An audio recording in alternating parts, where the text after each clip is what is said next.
Selamat pagi siswa-siswi kelas 8. Berjumpa kembali pada mata pelajaran PKN untuk semester yang kedua. Bagaimana kabar kalian hari ini? Ibu harap kalian semuanya dalam keadaan sehat. Sebelum kita belajar, ada baiknya kita berdoa terlebih dulu. Berdoa menurut kepercayaan kita masing-masing. Berdoa dimulai. Berdoa selesai. Hari ini kita memasuki pembelajaran di semester 2. Materi pembelajaran kita terdapat pada buku bab 4, Semangat Kebangkitan Nasional tahun 1908. Pada submateri yaitu Kondisi Bangsa Indonesia sebelum tahun 1908. Tujuan pembelajarannya adalah siswa-siswi mampu menjelaskan keadaan bangsa Indonesia sebelum tahun 1908 dengan materi sebelumnya yaitu menampilkan sikap sesuai dengan peraturan perundang-undangan. Kegiatan literasi hari ini silahkan dibaca buku paket PKN-nya yang terdapat pada halaman 75 sampai 79. Ibu akan kasih waktu sekitar 5 sampai 7 menit. Suatu bangsa tidak akan berubah manakala bangsa tersebut tidak mau mengubah dirinya sendiri. Bangsa Indonesia tidak mungkin menjadi bangsa yang bebas merdeka seperti yang kita rasakan saat ini apabila tidak ada usaha untuk bangkit dan melepaskan diri dari penjajahan. Kesadaran bangsa Indonesia untuk bangkit tumbuh seiring lahirnya generasi muda terdidik dan peduli terhadap kemerdekaan Indonesia. Penjajah Belanda dapat menguasai bangsa Indonesia dalam waktu yang lama karena bangsa Indonesia mudah dipecah belah dan perjuangan yang dilakukan bangsa Indonesia masih bersifat kedaerahan. Budi Utomo sebagai organisasi nasional pertama meletakkan semangat kebangkitan nasional bagi perjuangan bangsa Indonesia dalam meraih kemerdekaan. Begitu pentingnya kita memahami dan meneruskan nilai kebangkitan nasional tahun 1908. Kondisi bangsa Indonesia sebelum tahun 1908. Rusaknya ekonomi Eropa akibat peperangan dan berkembangnya teknologi pelayaran pada abad ke-15 menyebabkan negara-negara di Eropa melakukan ekspedisi untuk mencari sumber-sumber ekonomi baru di seluruh dunia. Ternyata, kemudian bangsa Eropa tidak hanya melakukan perdagangan melainkan langsung menguasai dan menjajah negara-negara yang mereka anggap baru diketemukan.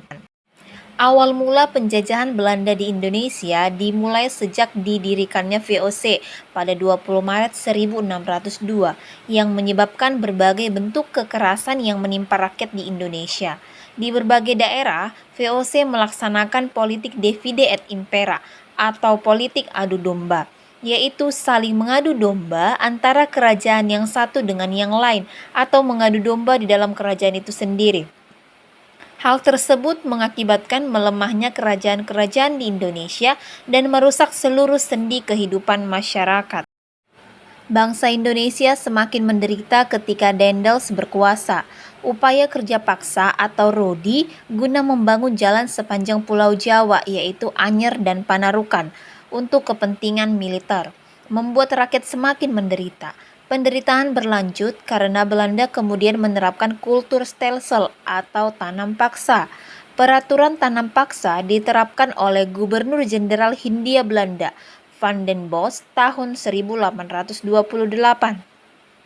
Sistem tanam paksa mewajibkan rakyat menanami sebagian dari sawah atau ladangnya dengan tanaman yang ditentukan oleh pemerintah dan hasilnya diserahkan kepada pemerintah. Tanam paksa menyebabkan rakyat diperas bukan hanya tenaga, melainkan juga kekayaannya, sehingga mengakibatkan banyak sekali rakyat yang jatuh miskin. Di pihak lain, penjajah mendapat kekayaan bangsa Indonesia yang berlimpah untuk membangun negeri Belanda dan menjadi negara kaya di Eropa. Penderitaan bangsa Indonesia menumbuhkan benih perlawanan di berbagai daerah. Perjuangan melawan penjajah dipimpin ulama atau kaum bangsawan. Sultan Hasanuddin di Sulawesi Selatan, Sultan Ageng Tirtayasa di Banten, Tuanku Imam Bonjol di Sumatera Barat, Pangeran Diponegoro di Jawa Tengah, memimpin perjuangan rakyat melawan penjajah. Perjuangan rakyat untuk mengusir penjajah belum berhasil karena perjuangan masih bersifat kedaerahan dan belum terorganisasi secara modern.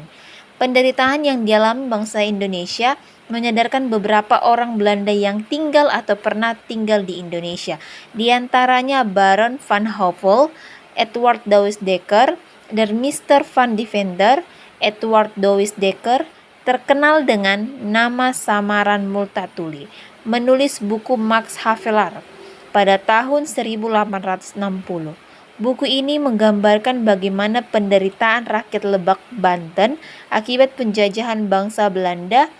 Mr. van Deventer mengusulkan agar pemerintah Belanda menerapkan politik balas budi atau etis politik yang terdiri dari 3 program, yaitu edukasi, transmigrasi, dan irigasi.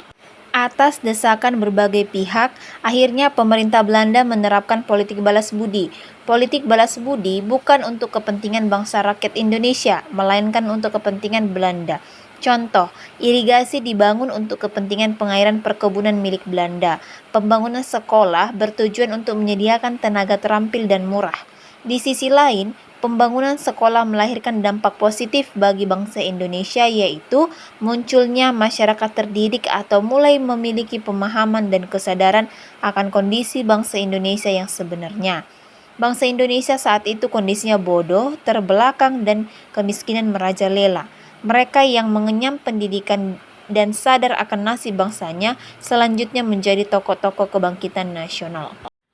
Kesimpulan pembelajaran hari ini adalah kondisi bangsa Indonesia sebelum tahun 1908 ditandai dengan penjajahan yang dilakukan oleh bangsa Belanda.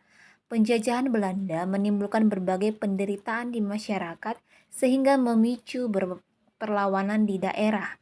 Berbagai perlawanan yang dilakukan oleh bangsa Indonesia tidak berhasil karena bersifat kedaerahan dan belum terorganisir. Kemudian bangsa Belanda menerapkan politik balas budi dengan membangun berbagai sekolah yang pada akhirnya akan memunculkan rakyat Indonesia yang terampil dan menjadi cikal bakal tokoh kebangkitan nasional. Adapun tugas kita hari ini yaitu yang pertama, silahkan ditulis intisari materi pembelajaran hari ini pada buku catatan, ditulis dengan rapi. Yang kedua, kerjakan aktivitas 4.1 pada buku PKN halaman 79, dikerjakan pada buku tugasnya masing-masing. Adapun materi kita untuk pertemuan yang kedua adalah Perintis Kebangkitan Nasional dalam Perjuangan Kemerdekaan Republik Indonesia. Terdapat pada halaman 80-81. Silahkan dibaca, dipahami di rumah. Sampai di sini materi kita hari ini. Sampai jumpa pada video pembelajaran selanjutnya.